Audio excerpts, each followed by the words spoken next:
సత్కార్యం అధిక సత్కార్యాలను చేయిస్తుంది.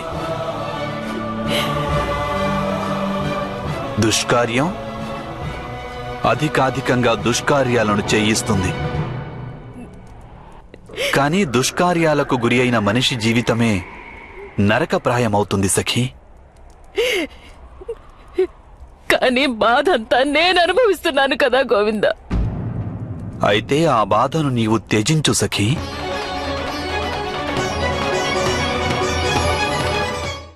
హస్తినాపురి ద్యూత సభలో నీ పట్ల జరిగినదంతా నీ కర్మ కాదు. కానీ ఆ ఘటనకు నీవు ఎలా స్పందిస్తావన్నదే అదే నీ కర్మగా పరిణమిస్తుంది. నీవు నీ మనస్సును దుఃఖంతోనూ వైరంతోనూ నింపుకుంటే నీకు కూడా అప్పుడు నరకం అనుభవంలోకి వస్తుంది. ఇక వారు చేసిన దుష్కార్యాలకు గాను నీవెందుకు నరకాన్ని అనుభవించాలి? వైరాన్ని త్యజించు సఖీ.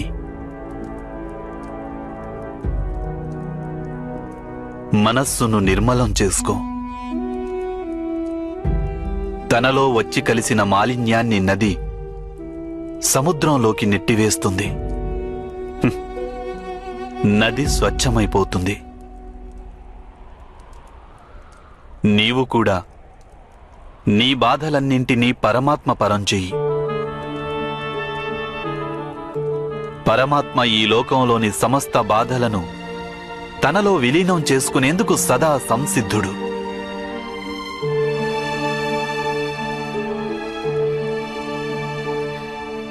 అంటే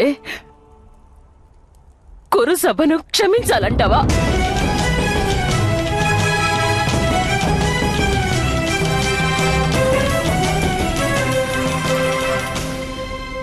అవును సఖీ, వారిని క్షమించు. లేదంటే ప్రతీకారంతో కుమిలిపోతావు, న్యాయం చెయ్యలేకపోతావు.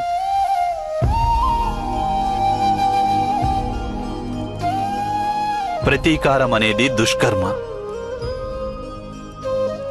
న్యాయం సత్కర్మ.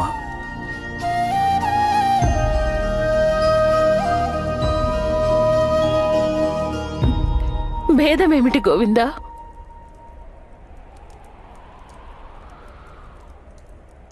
ఆర్యావర్త ఏకఛత్రాధిపతి యొక్క సామ్రాజ్ఞితోనే వారింత అసభ్యకరంగా ప్రవర్తించారు.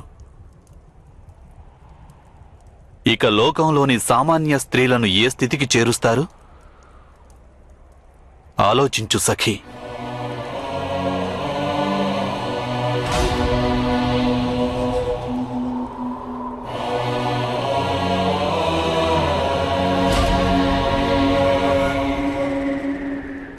నీ బాధలో లోకంలోని బాధలను చూడు. నీకున్న దుఃఖాన్ని సంఘర్షణగా మార్చుకో. ఒక్క విషయం అర్థం చేసుకో సఖీ.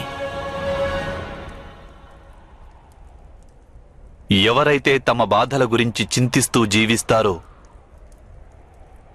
వారు దుర్బలులైపోతారు. కానీ ఎవరైతే ఈ సమాజంలోని బాధలను తమ బాధలుగా తలచి జీవిస్తుంటారో వారు బలవంతులైపోతారు.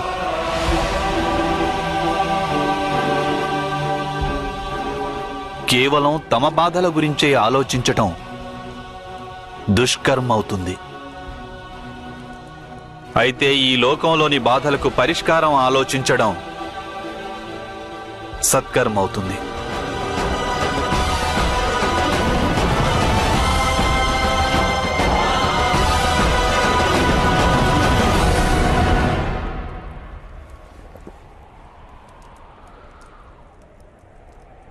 అవును సఖీ, నేనే నీకు చెబుతున్నాను.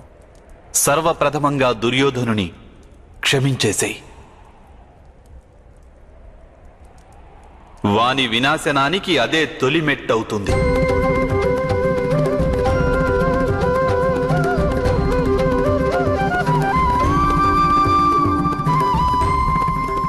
అటు పిమ్మట దుర్యోధనుని వంటి దుష్టులందరినీ నాశనం చేసి ఈ లోకాన్ని ప్రక్షాళనం చేసేందుకు ఉపాయం ఆలోచించు.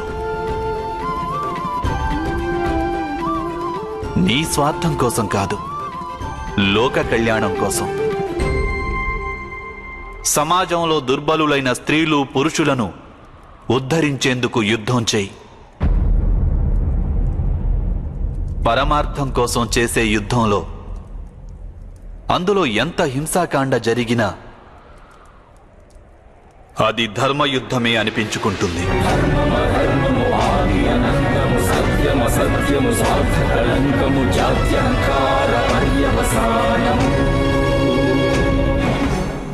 చెప్పు, నీవీ పనిని చేయగలవా?